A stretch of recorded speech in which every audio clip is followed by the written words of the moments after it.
Kobe, your line is now live. Hello there. Hi, Phil. Good to meet you, buddy.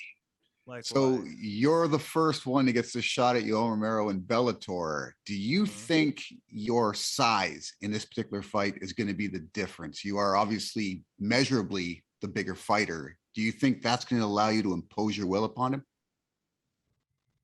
I think just size isn't necessarily it. I think he's gone up against some rangy guys. Okay. Weight-wise, I think he probably is one of the guys that may have adjusted to the weight better than most guys. He's had a long layoff and an opportunity to actually build up to the weight class. I think, honestly, the difference will be just the style matchup. Okay. Do you think you'll kind of outspeed him in this contest because he's been away from the game for so long? I mean, You don't know what to expect, right? yeah. I mean, you teed up a question that absolutely has no answer, except you'll have to watch on Saturday. Will he be rusty because he's been off for a while? I don't know. Will he be slower because he put on weight? I don't know. Will he be, will I be faster? I like to think so. I like to think I'm usually the faster guy in the cage. So, yeah, I definitely think I'll have a speed advantage. But, you always want to give a guy like that some X factor. And not only does that afford me the opportunity to push harder in training because I know I have a guy who's going to take me to the next level, but yeah, he's a top guy in the world, and you want to give him that credit. And you want to prepare for that. Nice. I'm looking forward to it, buddy. Thank you, Tony? Hi, Phil. Hope you're well. Tony Tone. What's going on? I'm good, thank you. I'm not sure if you're aware and if you're a stats guy or not, but this fight falls almost to the day 6 years from your Bellator debut at Bellator 142. So you fought on the 19th of September, 2016. Snit. I was just thinking. I thought it was the 18th actually, but it was the 19th, huh? I have a weird thing about remembering fight dates. Certain fight dates just stick out in my mind. Yeah, you're right.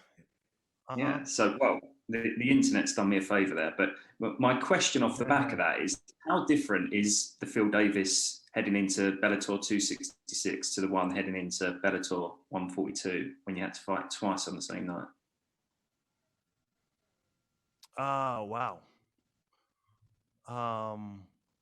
Well, going into that Bellator Dynamite show, it was really like it was interesting. You always want to concentrate on the fight at hand, and people, that's easier said than done when the next fight is, 3-4 months down the road. But when when it's exactly 1 hour after that fight, wraps up, it makes it very hard to just stay focused on only one fight.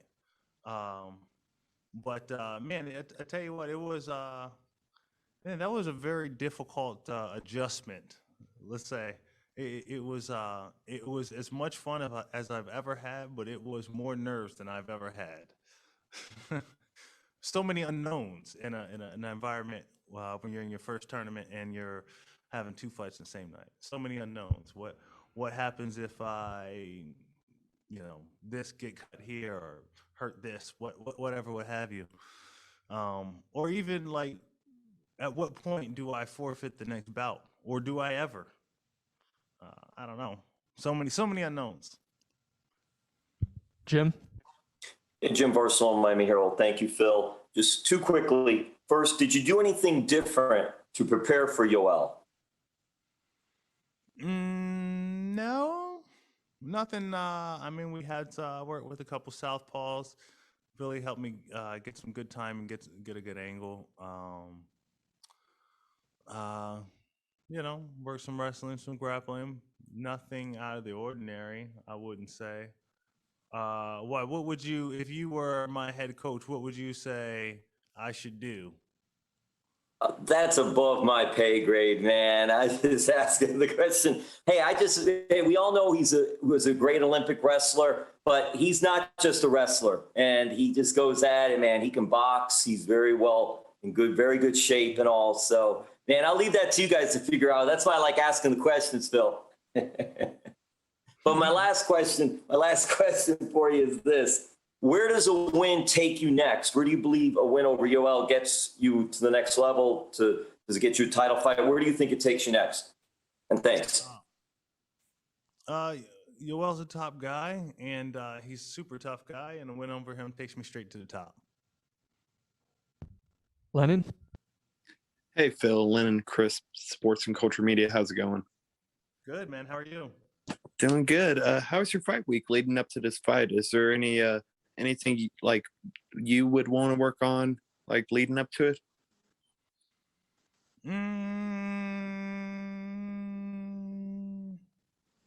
No.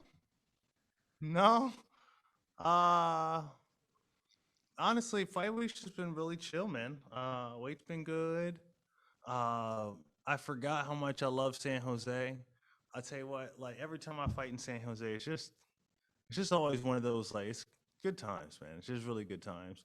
I have so many spots in this area that I frequent when I'm here for food, and it's just always been a good city in terms of fighting and atmosphere, very accommodating for the family and everything else. So I'm excited to be here.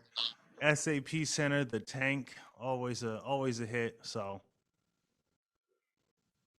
Andrew, go ahead. Hey, Phil, man, first and foremost, I'm a huge fan, so this is absolutely incredible, of course, from the Blue Collar Media Group. What did you take away from your loss against Vadim Nemkov and what you can apply to this upcoming fight with Yoel Romero? Man, I can't think of two guys that are more opposite, and they're Vadim Nemkov. You know, he hits hard, but he's very strategic. He's you're in there, you're playing chess with him. Whereas Romero is he it's like fighting him is like playing chicken. You know, you got to move forward because that's the right thing to do. But he is definitely he's coming at you like a Mack truck. So you definitely have to hit good angles on him. But what did I learn from Vadim? What I learned honestly about myself really is just that I dropped the ball early in the fight, and I know I'm stronger later in the fight. So it's just learning how to empty out the tank earlier. Just kind of get really turn it up in the first 2 minutes. Just kind of set the tone and then settle into the fight. Darren, go ahead. Mr. Wonderful, the first question I have is, how do you plan on celebrating after this victory? Oh, man. Well, we're going to start real slow and smooth with a cold Monster Rosé. Now, as soon as I leave the venue, then I'm going to probably add a little bit of vodka into that Monster Rosé. Throw back a couple cold ones with my family. They're coming out, and just pancakes in the morning. That's about it. I haven't had a good pancake breakfast in a while, and your boy's overdue. Sounds delightful. And the second and final question here, do any photos of you and Paul Orndorff in the same photo exist? They don't. We should do something about that. Wait, did he passed, unfortunately. I didn't know if you had the pleasure of meeting him while he was here. Oh, wow. 2 weeks ago? Days ago?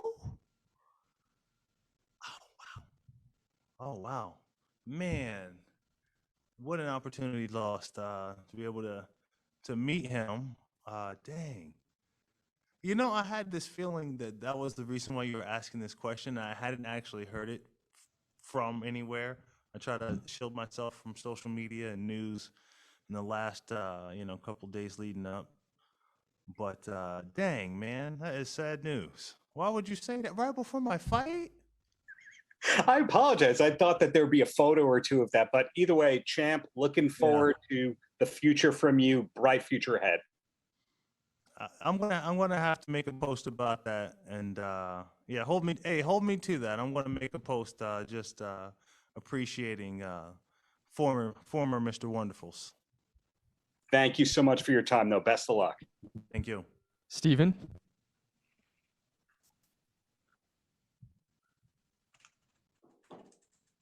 Hey, Phil Davis, it's a pleasure. You're fighting Yoel. He's a UFC vet. What were your thoughts upon hearing you're fighting Romero, and how do you think you match up stylistically? I like the fight. I think it's a dynamite fight.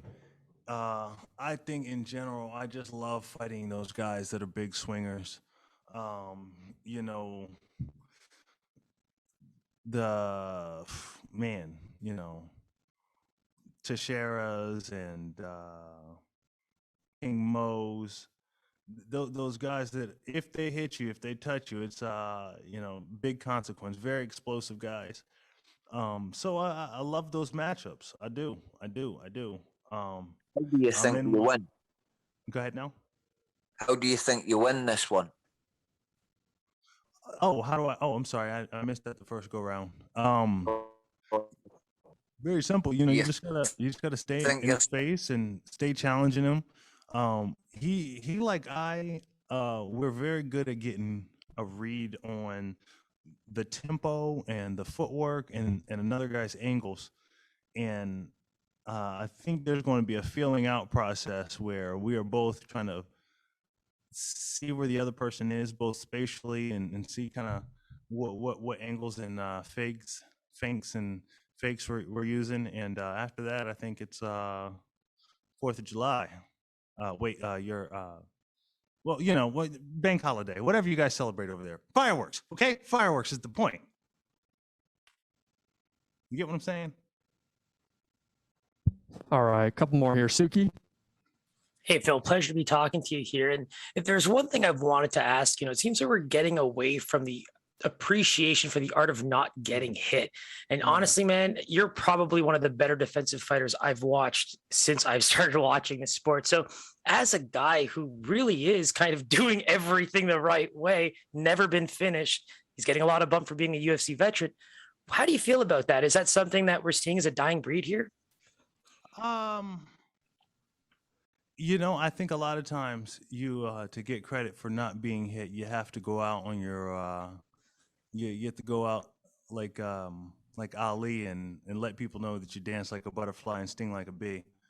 And I've never been one to draw attention to it. I just I like to just surprise guys when we actually get in the cage. A lot of times I've noticed that guys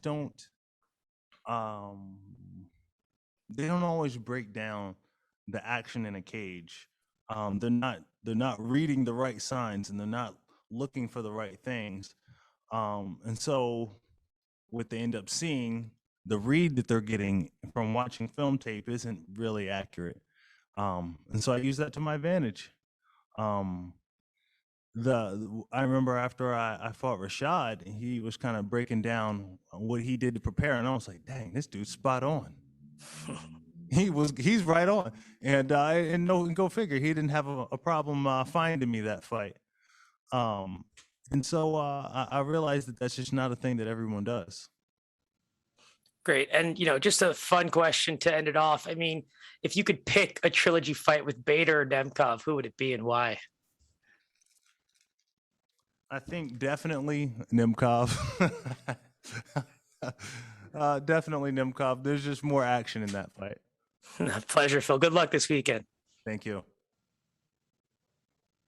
All right, last one here, Dylan. Hey there, Phil. I appreciate you making some time. Thank you. A bit earlier, you were talking about some post-fight cold ones, though. I'm kind of curious about Three Punk Ales and specifically the Hanks but no Hanks brand there, because that seems pretty cool. Wow. I can talk about Hanks but no Hanks, but all day long. So, local brewery in Chula Vista, Three Punk Sales. Cool guys, all local guys. And I own a deli in Chula Vista. It's called Hungry Hank's Deli. Right. My wife and I, we took it over from my mother-in-law. We bought business from her. And man, it's just been cool to like reach out in the community and be a part of the community from the perspective of a business owner. And one of the collaborations that we did was the beer Hanks, but no Hanks. Kind of play on words for Hungry Hank's Deli. And so we made this beer Hanks, but no Hanks. Has me on the can, as you saw.